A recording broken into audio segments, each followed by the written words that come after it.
Hi, welcome. This is part 2 of chapter 14. In the first part, we talked a little bit about DNA structure and this more complicated process known as DNA replication. Basically, how does one molecule of DNA become two new molecules of DNA? Well, now we're going to segue here and talk a little bit about DNA repair. So in that process of DNA replication, if something goes wrong, what are the different ways things can go wrong, and how does the cell act accordingly to fix and repair those things? So first, there's a couple different mechanisms in which the cell uses to repair DNA. One is called proofreading. And just kind of a little bit of background here, during the process of DNA replication, the cell is adding thousands of nucleotides every second. And generally, every once in a while, the DNA polymerase will add a wrong base. So let's say this would be the template strand of DNA, which is reading C, G, A, T, T, G, or something like that. Okay, well, when DNA polymerase comes along, it's going to want to add complementary base pairs. So it reads the C, so it says, oh, I got to put a G there. It reads the G, so it says, oh, I got to put a C here. And then it continues on and it reads the A and says, oh, I got to put a T here because G's always pairs with C and A always pairs with T. But every one in maybe 100,000 to a million of these base pairs, the DNA polymerase will get it wrong. So right here, there should be an A here because that's the complementary pair to T, and it might, for example, put like a C or a G there instead. Well, that's wrong. And this does happen, and when it does happen, luckily, the DNA polymerase has a little region on it that can detect if something was wrong, and that's called proofreading. Okay, so the DNA polymerase, even though it might a wrong nucleotide might accidentally sneak in and get attached to the DNA when it's not supposed to, there's a part on the DNA polymerase enzyme can detect those errors and actually kind of stop the process and correct uh, the mistake. Okay, so if we consider the proofreading ability of DNA polymerase, it actually reduces down the error so that instead of being 1 in every 100,000 base pairs or 1 in every 1,000,000 base pairs, it only ends up there only ends up being about 1 in every 100,000,000 base pairs that's incorrect. So that's a very small error. When you consider thousands and thousands and thousands of nucleotides being added to a growing strand of DNA, it's pretty good to put 100,000,000 of those correctly for every one little mistake.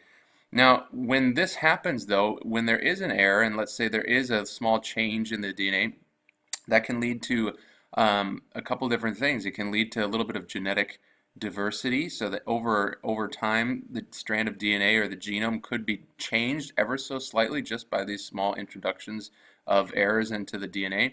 Sometimes those are good, and sometimes those are bad.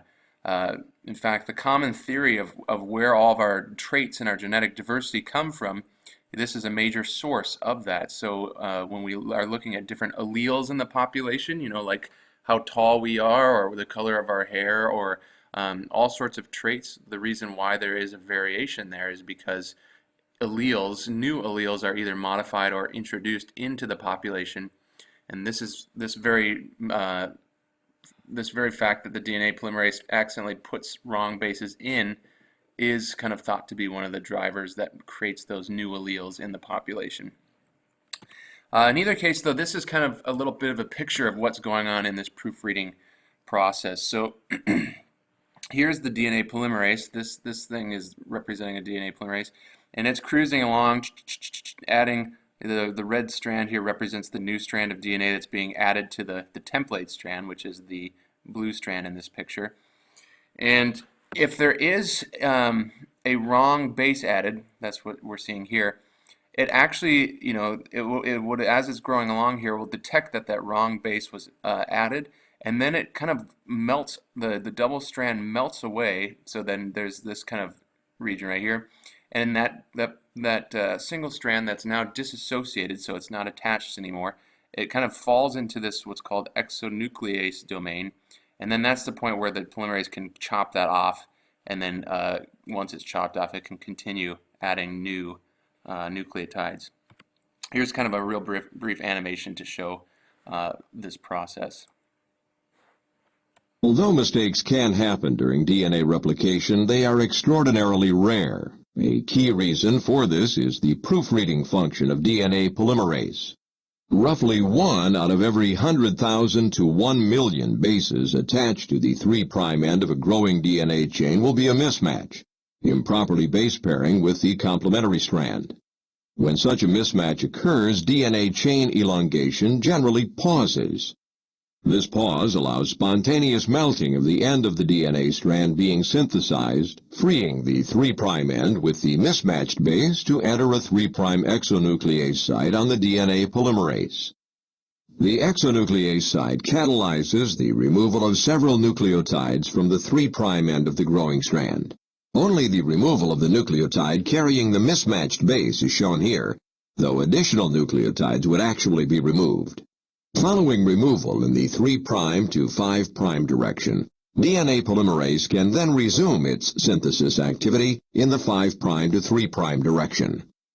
The proofreading function reduces the overall error rate to as low as about 1 in 100 million for DNA polymerase III. So that's just a brief overview there, and again, I don't know how it actually detects when a mismatch has occurred. It's kind of interesting to think about what is it that actually triggers the DNA polymerase to then go ahead and fix the mistake, but it is able to fix those mistakes. All right, so that was what we call proofreading. There's another thing that's called mismatch repair. And this is kind of the same thing, but it's a little bit different in the sense that this is repaired after the DNA replication is completed. So let's say there's an error just like we saw in the last example. Well, then rather in proofreading, the error is fixed right away because the DNA polymerase just automatically immediately fixes it. Well, in what we call mismatch repair, this is after the process has already been completed, and then there are going to be some enzymes that are going along, and then they detect the mismatch. So in this picture you're seeing this has already been added, the daughter strands have already been formed. Here's a mismatch because G is pairing with T. Well, G should always pair with C and T should always pair with A. So there'd be some sort of enzyme that comes along here, and this would be probably DNA polymerase, probably 1 or 2, more probably 2, I think. I can't remember exactly. But anyways, it would come around and it would detect that, break that and remove the wrong nucleotide and then add the correct one. So that's all fixed. Again, the key is that this happens after DNA replication has completed. There's also the third one here is nucleotide excision repair. And this is where a series of nucleotides are made. So it's not just one mismatch here, and then it's just kind of one nucleotide is just kind of taken out and then automatically or immediately after replaced. In nucleotide excision repair, it's kind of exactly what the name says. Nucleotides are excised, or they're removed, and then it's basically a series of nucleotides. So how this works is that there's 2 cuts that are made in the DNA, and that is going, so if like this is a strand of DNA and here's the nucleotides on one strand, it's going to make a cut, and it's going to make a cut, going to remove this whole chunk, and then it's going to repair it. And this is how the mechanism most commonly used to repair thymine dimers. Thymine dimers are a fairly common mismatch that occurs. And what a thymine dimer is I guess it's not a mismatch, but what it is when there's 2 thymines next to each other, and they're bombarded by UV light. So this is what comes down from the sun. Okay, so when you're out getting a suntan, UV radiation is hitting your skin. Well, once in a while, the UV, it would hit the thymines and cause them to bond to one another. Okay, normally there's kind of a complementary base pair here, so the T's are bound to the A's through hydrogen bonds, but when that UV light hits these, it can sometimes break this, and cause the thymines to be bound together. That's called a thymine dimer, and it's one of the mutations that sunlight introduces. And to fix that, the cell the DNA polymerase enzymes that are responsible for repairing things, they'll make a cut, they'll remove this whole chunk, and then place a new chunk back in that doesn't have the two thymines bound together. So that's nucleotide excision repair. An example of a disorder that is that's affected by this is xeroderma pigmentosa. And what this is the enzymes that normally fix these thymine dimers are not working for whatever reason. It's just maybe, I think it's a genetic disorder where the genes that normally code for the repair enzymes that fix this, that make these incisions, they're not available.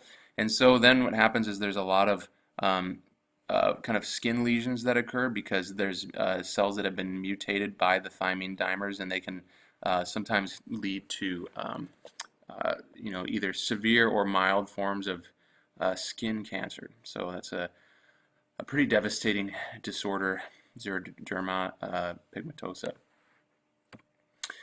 Okay, so those are 3 ways that DNA is repaired.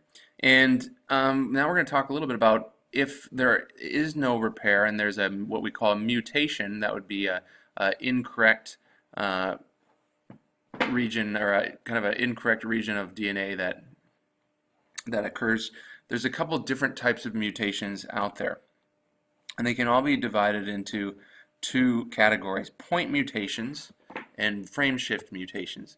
A point mutation basically means that it involves a single nucleotide, or you'd probably want to say maybe a single base, or maybe even a base pair. So it's a pretty small part on the DNA, and it only affects a small. It has kind of a smaller effect on the product that's made from that information. A frame shift mutation it can also be a single nucleotide or a base that's wrong, but given the location of it, it can totally alter the product that's made from those genes. And we're getting a little bit ahead of ourselves here because we haven't talked really about how DNA works, what it does ultimately, but this is going to be kind of a quick little tutorial here of what it does and how these mutations can cause different stuff. Okay, so here's an example. All right, so generally how DNA works is that it codes for amino acids, right? So there are 3 nucleotides in a row, which are called a codon. And codons, 3 nucleotides on one strand, they always code for a specific amino acid. And that's what DNA does. It codes for the building of proteins, and a good majority of a lot of the stuff that is functioning and working in the cell is either made of proteins or it has a protein component to it. So your DNA is basically instructions to build proteins. And let's say that there was this segment of DNA. Well, this region here would code for the addition of a serine amino acid. This series of bases here would code for a valine amino acid, and proline amino acid, tyrosine amino acids. So these are individual amino acids that always have what are called a codon. There's a 3-letter combination that always codes for that particular amino acid. And then as the DNA is running through a ribosome, or the code is running through a ribosome, it puts together these amino acids. Well, when we're talking about mutations, where the mutation occurs in the codon is going to determine the severity of the mutation. Okay, so generally, if it occurs on the 3rd codon, or the 3rd nucleotide in the codon, it's called what's known as a silent point mutation, because it doesn't really have any effect on the protein that's ultimately built. So what you're seeing in this example is that they're saying there was a mutation right here, and so basically where there should have been an A, there was accidentally added a T, so that would be called a mutation. But oftentimes how it works is this 3rd one, it doesn't really matter because GTA codes for this amino acid, and GTT also codes for the same amino acid. So even though there's a mutation there, because ultimately the same amino acid is added in this series, this chain of amino acids, it has no effect on the ultimately on the product that's built. Okay, so when a mutation, all that to say, when a mutation occurs that does not change the actual protein that's built, it's called a silent mutation because it has no effect.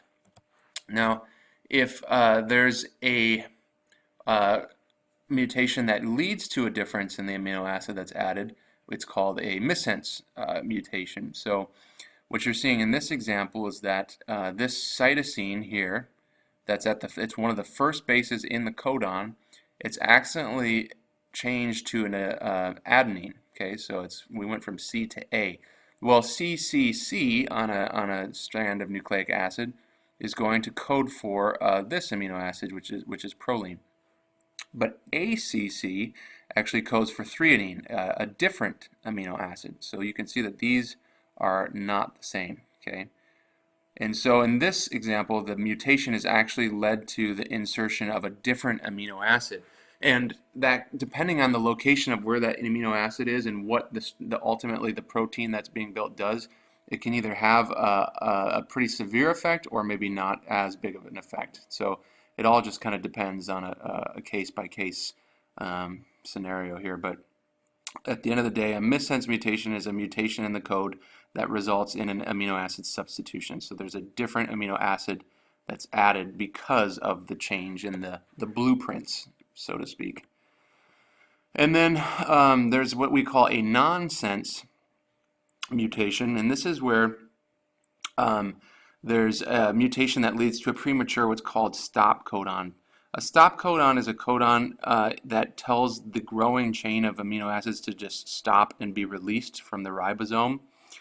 And so generally the codon for that is a TAG. So that when you see a TAG in a series of a TAG in the nucleic acid, that's going to be a signal that tells where the stopping point is for that polypeptide or for that protein that's being made from the DNA.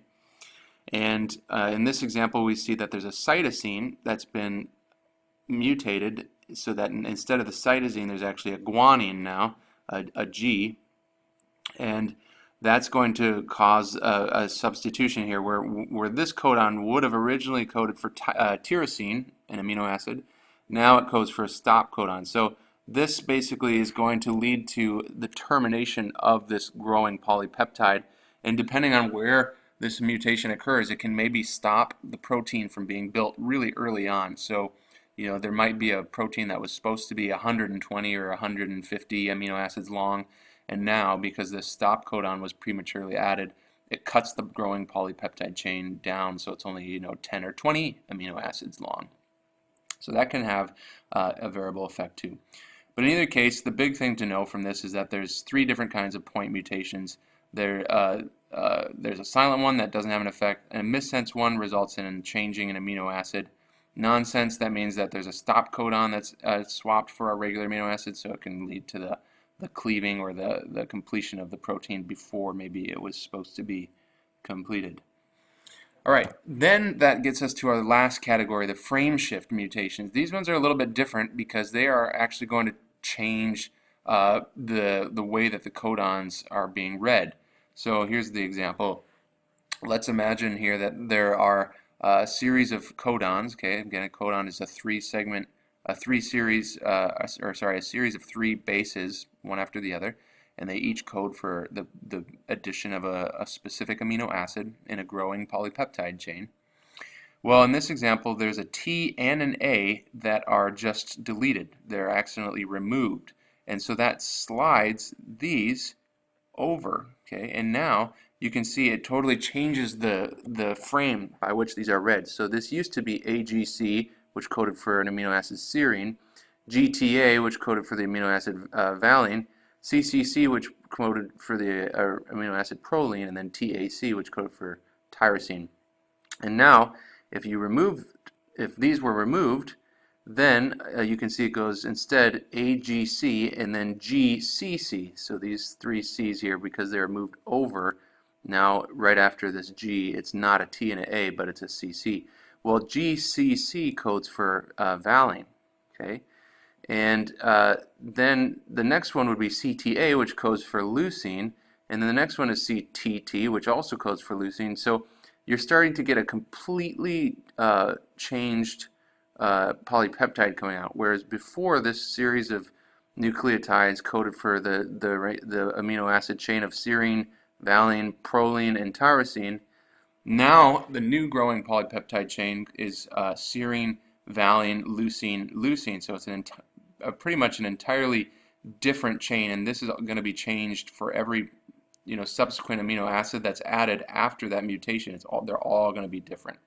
So that's what we mean by frame shift mutations, that it generally is going to lead to a pretty devastating change in the gene, because it's not just like one amino acid that's wrongly inserted, but it's like the entire chain of amino acids added is different. It's incorrect. So these ones generally are a little bit more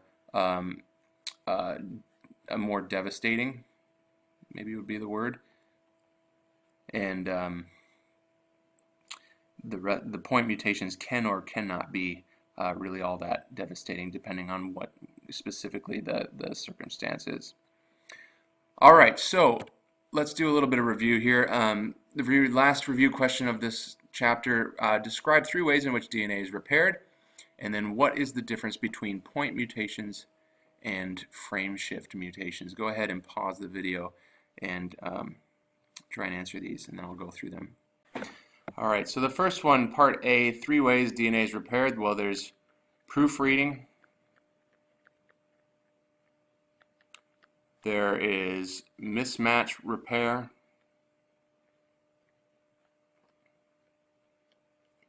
and then there's the long name here. There is nucleotide excision repair. And the difference between all of these here, proofreading, this is done pretty much immediately following mistake. And it's also done by DNA polymerase 3, the very same polymerase that's adding the new strand. Okay, mismatch repair and nucleotide excision repair, these both are going to occur after DNA replication has occurred, so that's different than proofreading. Proofreading happens while DNA replication is occurring in kind of real time. These other two, they happen after the fact. So once the DNA replication process is completed, then enzymes will go in and make the repairs. And then the big difference here between mismatch repair and nucleotide excision repair, mismatch repair is generally just one nucleotide is fixed. So the incorrect base pair is found, and then the one nucleotide that is the mistake is removed.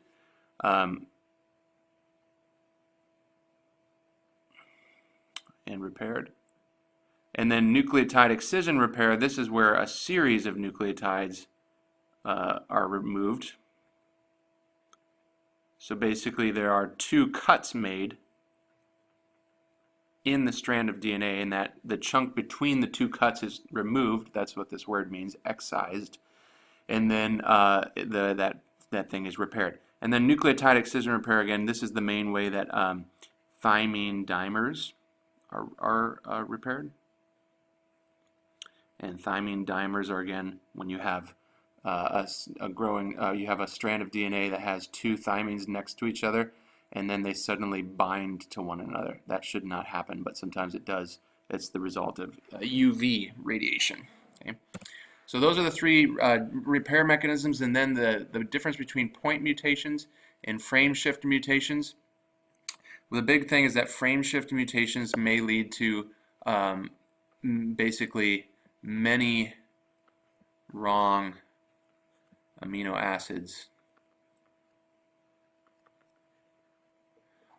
in the growing polypeptide chain. Remember that DNA codes for the building of proteins, and proteins are long chains of amino acids, and a frame shift mutation is one that alters the way the codons are reading, so that it can actually just lead to like a whole bunch of wrong amino acids being added in the chain. So this is a pretty devastating one. Point mutations, they are are just one localized mutation. They don't necessarily change the way that the codons are read. So, and they can have a variety of effects. One is called a silent point mutation. The other one's called a missense mutation, and the other one is called a nonsense. A silent point mutation occurs right on in the third base of the codon, so it usually has no effect because generally it's the first two letters of the codon that determine what amino acid is laid down when it's being built. Missense, this is going to lead to the substitution of one amino acid in the chain. So where there was one amino acid, suddenly a different amino acid is added in that spot. And this can or cannot have a devastating effect. And then nonsense means that there's a premature stop that is incorporated into the amino acid chain. So let's say there was a bunch of amino acids that were being added together, and this is all being assembled from the information provided by a nucleic acid. And this was supposed to grow and grow and grow and grow, but because there was some mutation that told this growing chain of protein to stop, then suddenly this would just be all that there was, this polypeptide of amino acids, as opposed to like a really, really long one that should have been built. Okay. So there you have it, a little bit about DNA mutations and the way that DNA is repaired. There's a whole bunch of more stuff you could talk about here, but because this is just our first semester biology, we're going to just leave it here for now. But that's going to wrap it up for chapter 14.